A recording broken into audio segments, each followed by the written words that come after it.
Hello, everyone. Welcome to our sixth webcast. We are very lucky today to have Whitney Robinson with us. He is the editor-in-chief of ELLE Decor. Hi, Whitney. How are you doing? Hi, how are you? It's so good to be here. Thank you for coming so much. We love you so much, and we appreciate everything that you do for jewelry. You're such a maven in the jewelry world, and we'd love for you to talk about your sort of rise from Town and Country to the editor-in-chief of ELLE Decor. And yeah, introduce yourself, please. Well, hi everyone. So my name is Whitney Robinson. As Levi said, I am the editor of ELLE Decor magazine. And Levi, you said thank you so much for coming. Well, I just went upstairs to. Well, you know. Thank you for coming upstairs from your shower. So this is actually my fourth tour of duty. It sort of feels like that in the publishing business sometimes. At Hearst Corporation, I started my career at Hearst in 2007 at House Beautiful magazine. Oh, yeah. I left in 2008 or 9, excuse me, to go to Town and Country with then editor Stephen Drucker. I was there with editor Jay Fielden. Mm-hmm. At TNC. I left to pursue opportunities. As many people know out there, I have a design consultancy and we work on projects all over the world in the Middle East. And I had gone to go start a website in the Middle East on design and fashion. Was that in Doha? I sort of remember. It was in Doha, Qatar, where there's a lot of love for David Webb there. Absolutely. Especially with Her Highness, Sheikh Moza. Yes. And I was there for a few years and then came back to take over Metropolitan Home. This is like my whole CV. I feel like this is your life. No, this is 16 great. Minutes. And then I went back to work with now the incredible editor of Town and Country, Stellene Volandes, who's a family for me. And we worked together. I was her style director at the magazine, covering interiors and real estate and design and fashion and jewelry, where no one knows more about jewelry than Stellene, but I was sort of trying to get my 2 cents in there. And then I've been at ELLE Decor for the last 3 years. So it's been a Hearst love affair for about 15 years. That's wonderful. Thank you so much. So I just want to introduce myself. I'm Levi Higgs. I'm the archivist at David Webb. We're so lucky to have a tremendous amount of reference material in the archive, and in coming up with topics for these webcasts, we've just constantly sort of mined the archive for all these different ideas that we can share. So this is sort of the perfect marriage of your love of jewelry, ELLE Decor, homes, interiors, and we got to thinking about the idea of like jewelry for the home, right? And I don't know if everyone knows, but these images, this is our David Webb living room on Madison Avenue. We've got our boutique, a salon, and our workshop and archive all on site right on Madison Avenue. These were redone in like 2012, I think, by Katie Ritter and Peter Penoyer Architects. And it's just this beautiful space that we constantly love. And if you are an eagle eye here, you'll see there's a few of the objects that we're going to be talking about to sort of decorate the room. So that's sort of Levi, can we just stop there? Can we go back there for 1 second? Absolutely. I always say this to anybody who is, and people who are obviously David Webb faithful and who are big collectors of the brand probably know this, but this is, not only do you have a workshop above Madison Avenue, right in the heart of Madison Avenue, but this incredible space that was designed by Peter Penoyer, probably the greatest living designer of townhouses, and there's a certain kind of Belle Epoque aesthetic, and a real architectural knowledge and purity in Peter's work that shines through. And this is a perfect example of his symmetry, of the way he designed this. And Katie Ritter, who he's married to, I don't know if everybody knows that, also her use of color. We've got a great Katie Ritter project coming up in our A-list issue. It looks very similar, in fact, in its palette.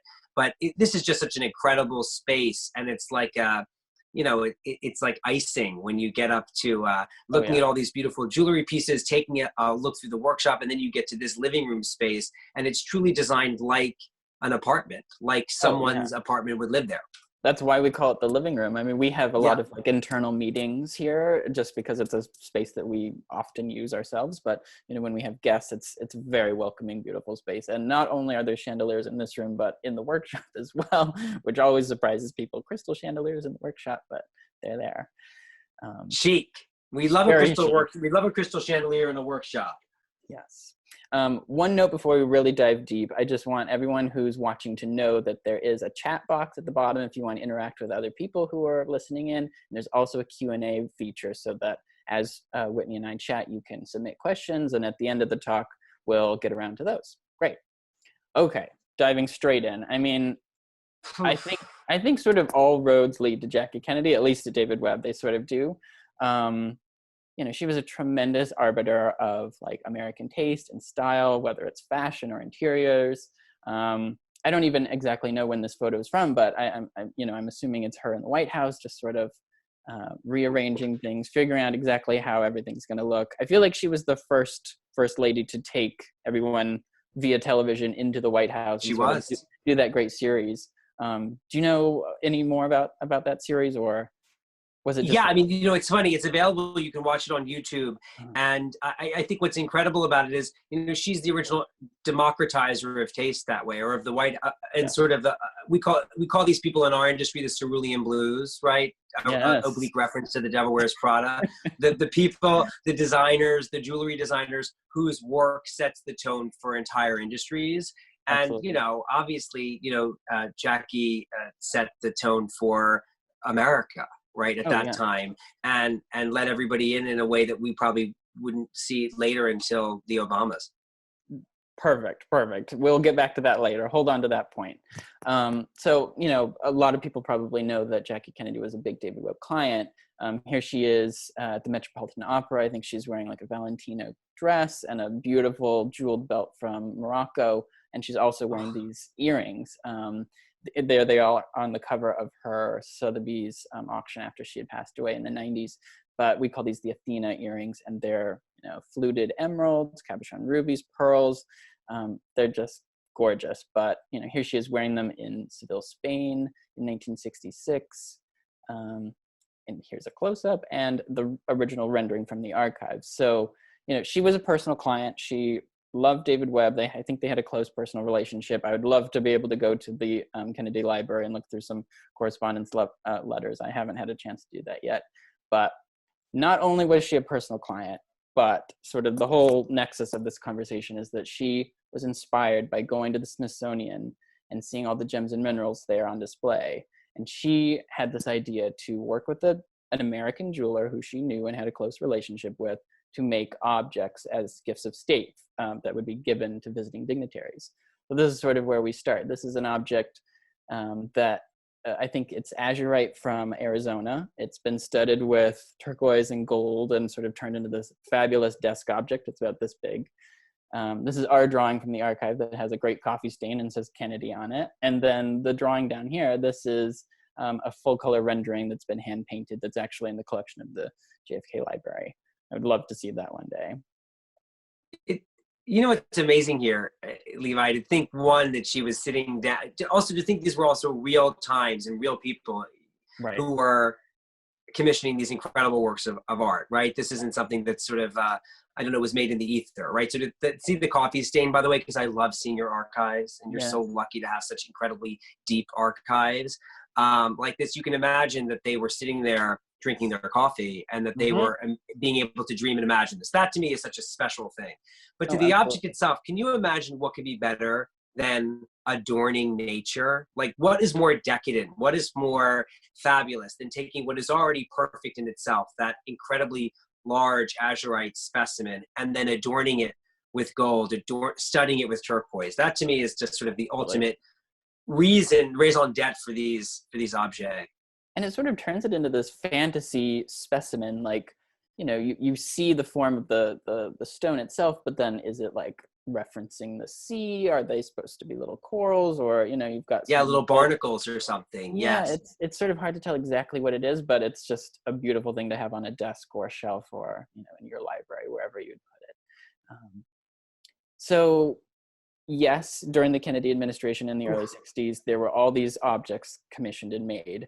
But then, after the assassination in the mid 60s, there was an event that took place, I think in 1966. It was a benefit for the Hospital for Special Surgery.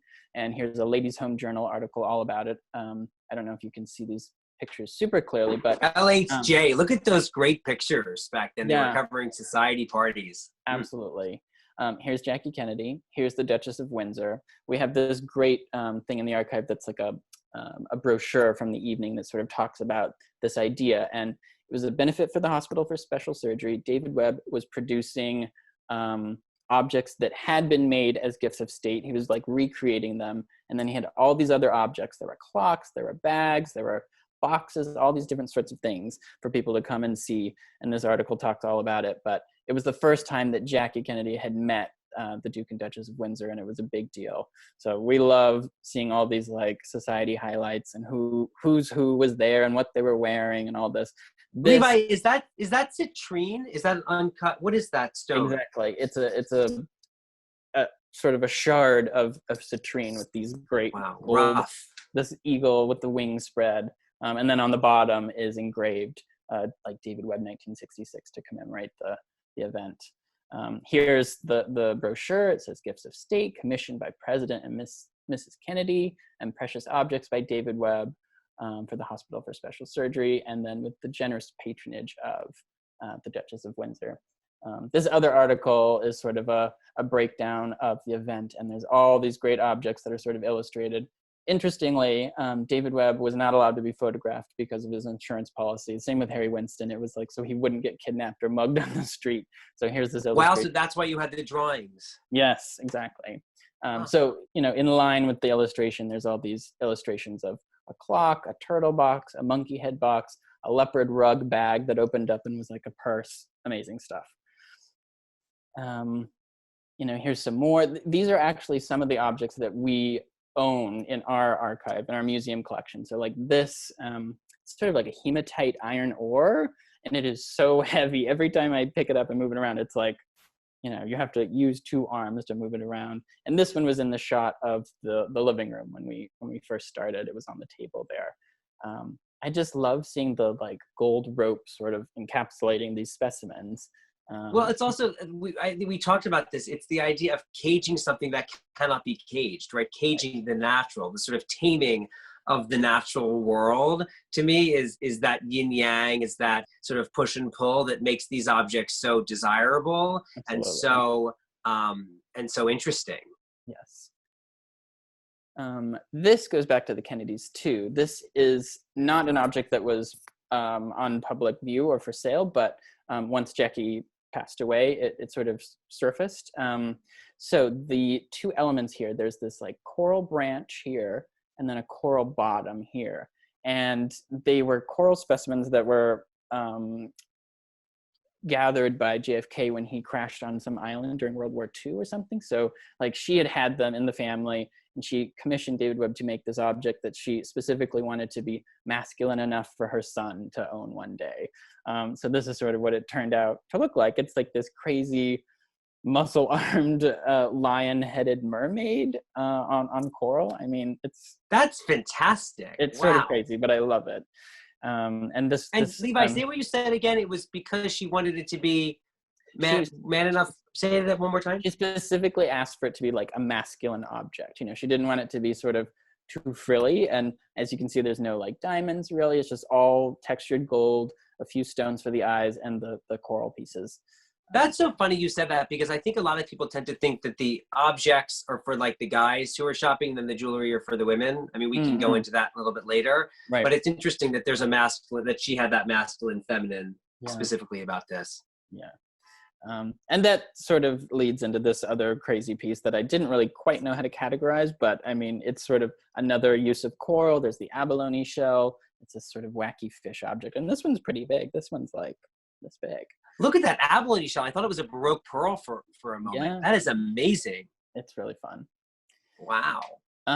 So, the Kennedy administration was obviously cut short after the assassination.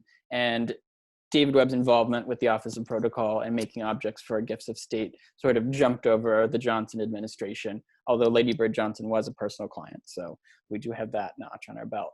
But these objects reemerged with the Nixon administration. So this is sort of a great malachite sphere with some stars on the bottom, the eagle wing spread, you've got the peace branch, the arrows, and obviously the head is turned toward the peace sign. And then this is a little gold version of the White House, and it's in black and white, unfortunately, but the top, the swirly top, is all a malachite slab. Wow. Yeah, those are great pieces. Here's a sort of a better view of this one. Where is that now? Well, perfect segue. It was given to Her Majesty Queen Elizabeth from Richard Nixon. Wow. In October 1970. I don't know what the royal family does with objects that are given as gifts of state, or if they're on display, or if they're ever like accessible in any way, but I would love to see that. This is from the moment that they met in 1970 in England. That is so interesting. Wow, I wonder if they're just in a drawer. I think we'll have to wait for next season of The Crown to really find out more about this, but we'll see what happens. You're right. Yeah. These are just a few others from the Nixon administration. This is a gold book. It's sort of a cover for pages that went in there that was given to Pope Paul VI, I think. And then the box, which is still sort of a mystery to me, was Juan Carlos, the King of Spain, in the 70s. And if anyone out there knows anything more about this object on the top of it, I would love to know more. It's sort of, yes, you've got your rubies, your sapphires, and emeralds here around there, but this little figure, I don't know, it sort of perplexes me. I don't know much about it. I mean, this is quite an obvious thing to say probably, but when you look at these, just looking at that book, for instance, I mean, these objects tell such a story. They tell a story of history. Yeah. As much as any sort of piece of jewelry does, how jewelry is sort of defined by who wears it and who buys it and how it passes down, the provenance. These are sort of more sort of is stuck in time, so to speak. They represent one moment in time, but they're also historically important themselves. Yeah. It's incredible to think about that. And it's also a point that I sort of missed earlier, like during the 1966 benefit with Jackie Kennedy and the Duchess of Windsor, there were a lot of articles that were coming out before the event happened, and like Jackie Kennedy was interviewed a lot, and she said like, "Oh, David Webb is the Fabergé of our time. He's the Cellini." Wow. I mean, you think of those references, Fabergé, the eggs, the clocks, or there's the Cartier clocks. That's a whole thing. And Cellini, the salt cellar, like all those crazy decorative objects that would go on tables and sort of show your visitors your wealth and your taste and all, your status. Absolutely. Yeah. So this is it's like what. Well, it also goes back to like, what gift do you get for the Queen? Yes. Right. You're like, oh my God, we're going to see Queen Elizabeth II. What are we going to bring her? Well, it can't be a symbolic object. A symbolic object representing the country, representing the time that it was made, and also from one of the greatest, manufacturers of these beautiful objects, and in solid gold, I imagine. It's incredible. Oh, yeah, absolutely. So, as you mentioned, the Kennedy administration has such a parallel to the Obama administration, and I think the Obama administration was really hyper aware of that. So their Office of Protocol was looking back and seeing a lot of like what the Kennedys had done.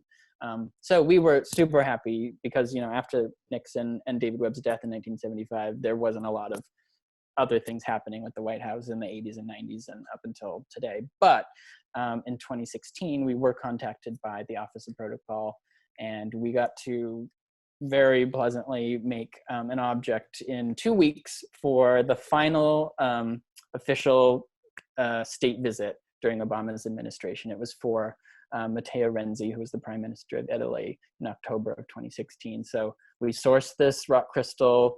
We made sure it was a rock crystal from New York, because we wanted it to be, in the same idea of like everything's from America, made in America. We did the whole like wrapped in gold with the wire, the like sort of ropey thing to encapsulate it as a specimen, and engraved it exactly as they specified on the bottom. So this really hasn't been seen ever. We didn't really have any way to sort of put it out once it was happening, because it was happening so quickly. And then, as soon as 2016 was ending. That was like change of administration. So this is the first time people that's a whole nother web. That's a different right conversation. But yeah. How big is that object? It probably fits in the palm of my hand. I mean, maybe a little bigger. It's just, and what's interesting, there's always like an official gift of state, and then there's a private gift of state. So this was the personal gift that was given to Matteo Renzi. Wow. Yeah. Do you think that most of the objects were always about that size? I mean, we talk about boxes, we talk about the eagle, we talk about this paperweight. Were they always sort of fitting in the palm of your hand, or were some sort of enormous and overscaled? There's one later on that we'll get to that is a little bigger. The iron ore one that I mentioned is definitely 2 handfuls. It's like a loaf of bread size. So they can get big. It just sort of depends on the specimen, you know. The idea for the Obama one was based off of this rock crystal object that we also have in our museum collection. That is so chic. Yeah, I love the rendering too. It's really just elegantly done. Is it carved on the side, the rock crystal, with a pattern? No, this is like the natural form of the crystal. So you sort of have 2, I don't quite know, I'm not a gemologist necessarily, so I don't really know what you call them, but like the formations of the, you know, the way the crystal grows, it just sort of has this other side element to it, and then mirroring that with the gold, because the gold looks like also little crystal growths. Oh, it's fabulous. It's really fun.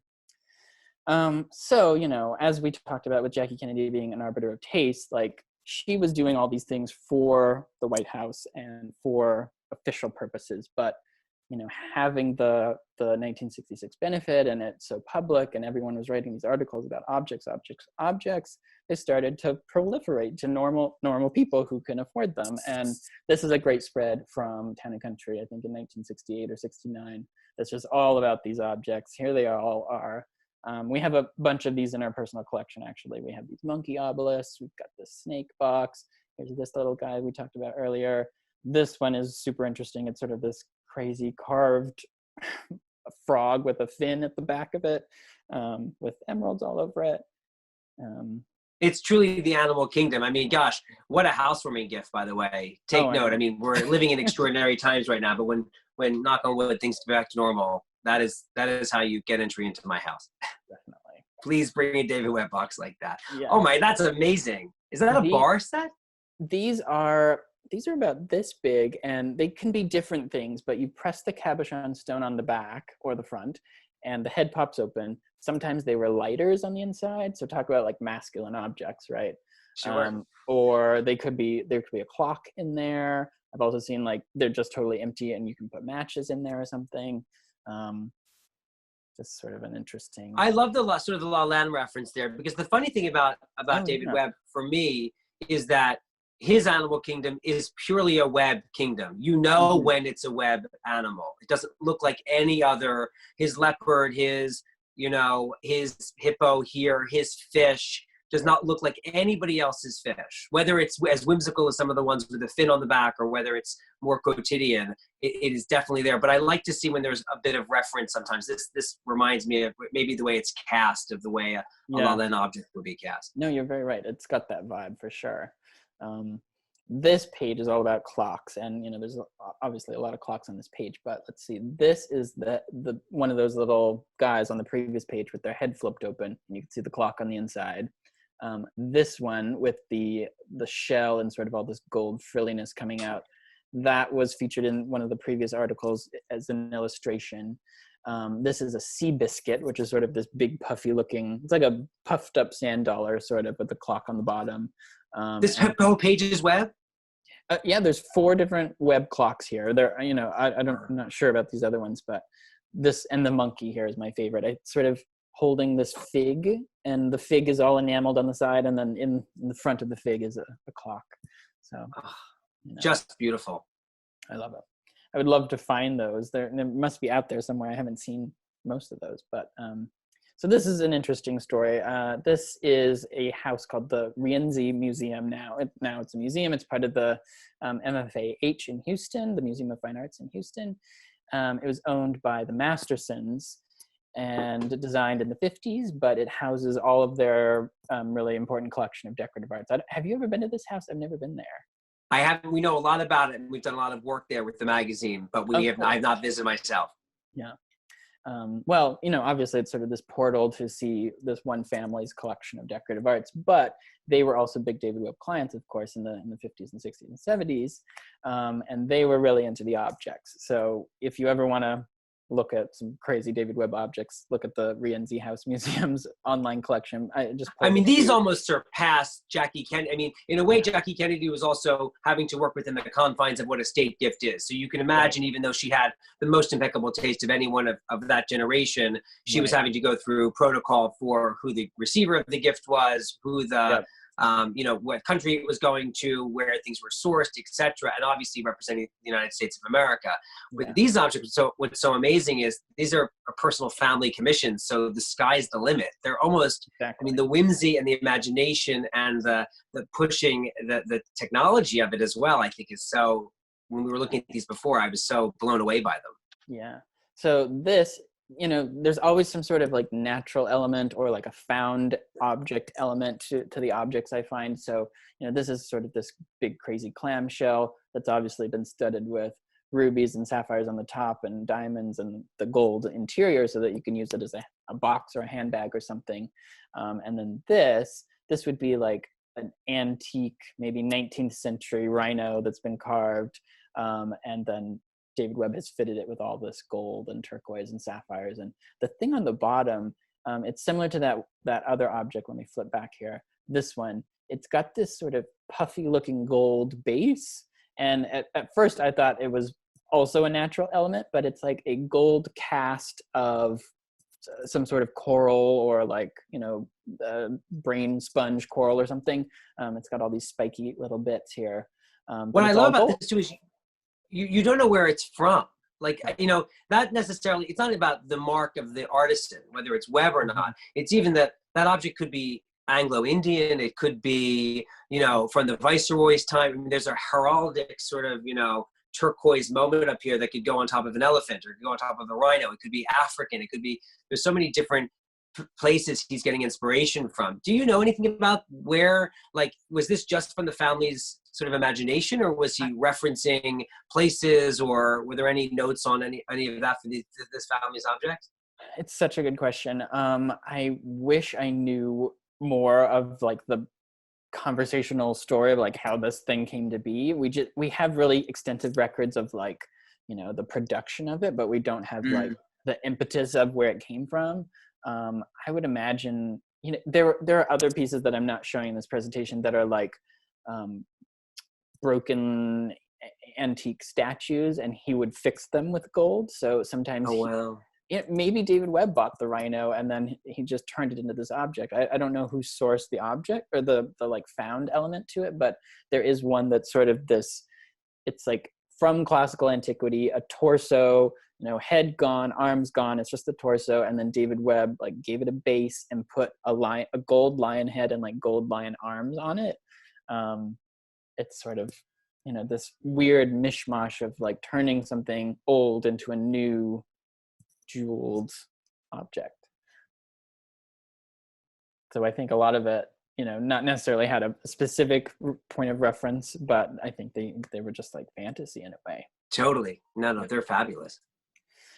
So this sort of turns into a little more of the like contemporary 1960s editorial here. This model, she's got the clamshell from the previous slide in her hand. You can sort of see how small it is. And then this one is a gold compact. So you open it up, it's like an oyster shell. You open it up, there's a mirror, and then aside from makeup and this great diamond starfish on the side. We could do a whole separate topic about all the menagerie, so maybe we'll get there one day. But you're right, that's a whole topic in and of itself. Absolutely. This object was in our book. It's just like a gold sort of paperweight. It doesn't have any function. There's no clock or anything, but you see the engraving on the bottom. We had this great photo of it, so I wanted to show David Webb, 1966. And this one, actually, we still have the original rubber mold for it in our workshop. So it's so funny. Again, that to me is there's only one lion that this could be, and it's a Webb lion. It doesn't look like anybody else's interpretation of a lion. It's so fabulous. Look at the mane on it. Oh my God, the workmanship that went into that. It's very regal. Well, and to your point before too, Levi, the work that went into this was as they're a little larger scale, so perhaps it's easier to work with than a small piece of, an earring or a small piece of jewelry where you're finely tooling these. So it's a little bit easier on the large scale, but the workmanship that goes into cutting the rock crystal or setting the gold or setting the gemstones is as intense and as sophisticated as it is for any jewelry piece. Definitely. This one is also in our museum collection. It's not as old as the other ones, but I think when I showed this to you earlier, your comment was you didn't know how big it was. Like, you're always interested in the scale. Like, this could be as tall as a person, but in actuality, it's like this big. It's this cute little desk object. Once again, sort of a paperweight. What I love about it is it's got like all of the elements that you think of David Webb classically in it. Like, it's got the great gold, it's got cross-hatched rock crystal, there's some jade discs here, we've got a carved hardstone, an animal, a fantasy animal.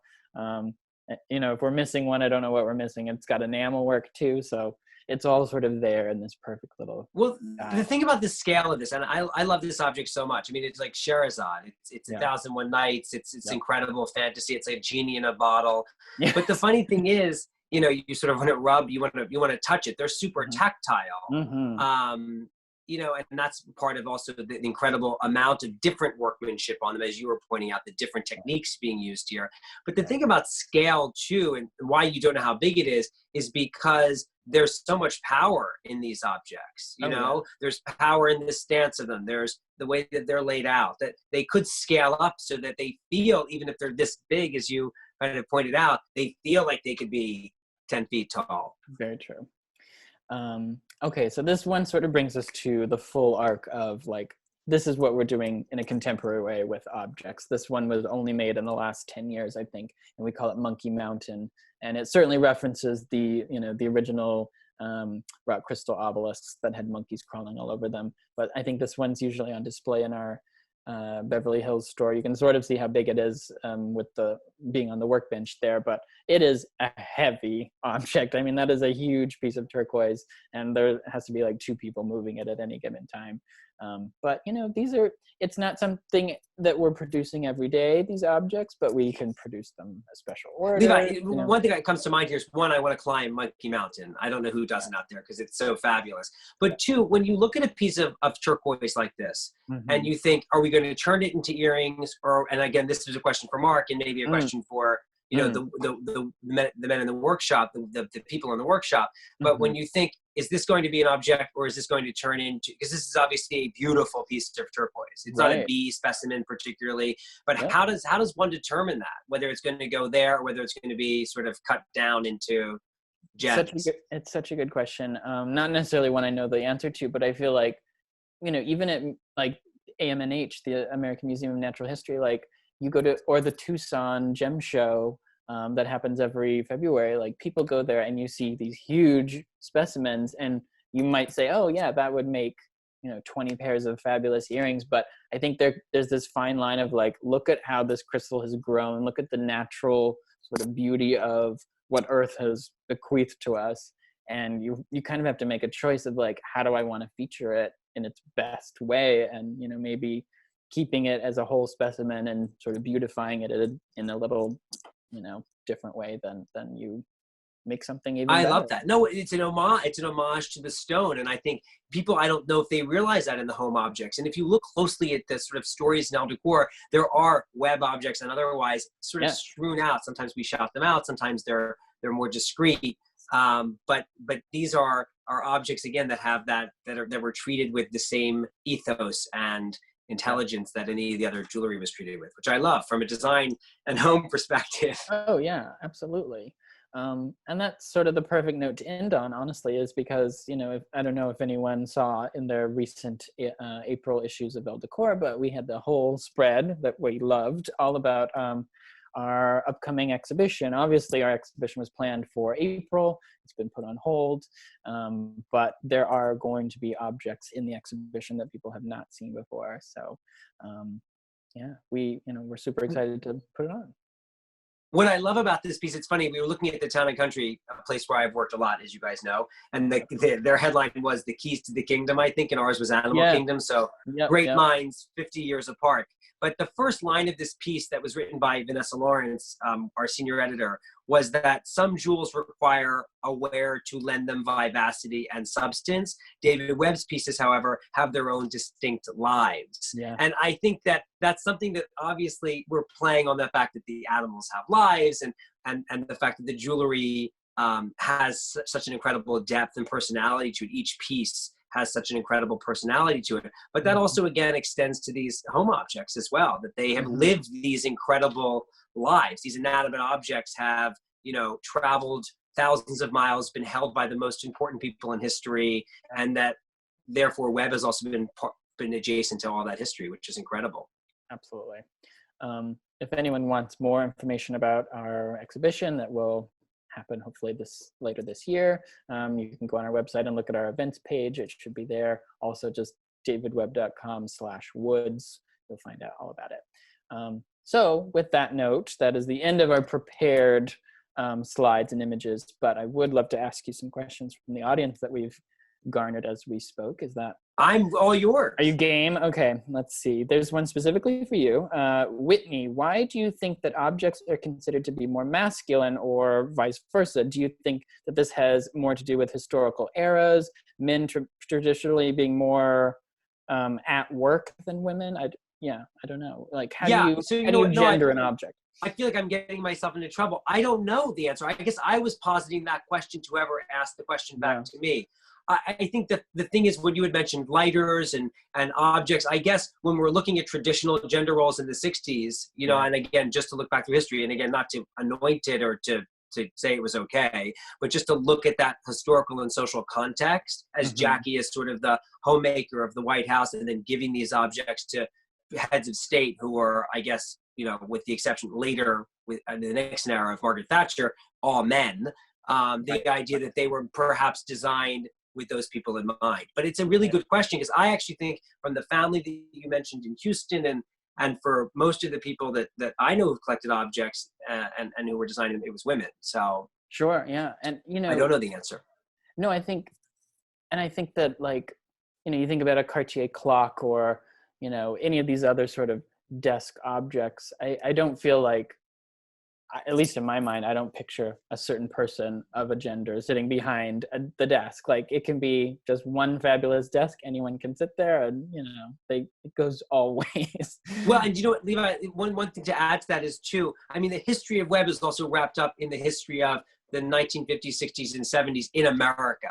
So the mores, the social mores that were at work then, I think, informed, obviously, what was being created. So you can go back to Marie Antoinette and talk about what she was creating for Petit Trianon, and obviously those objects were for her and her sort of coterie. But I think in this particular instance, I think a lot of what was produced was informed, again, by that social context, and that's a very specific American context in a specific time frame.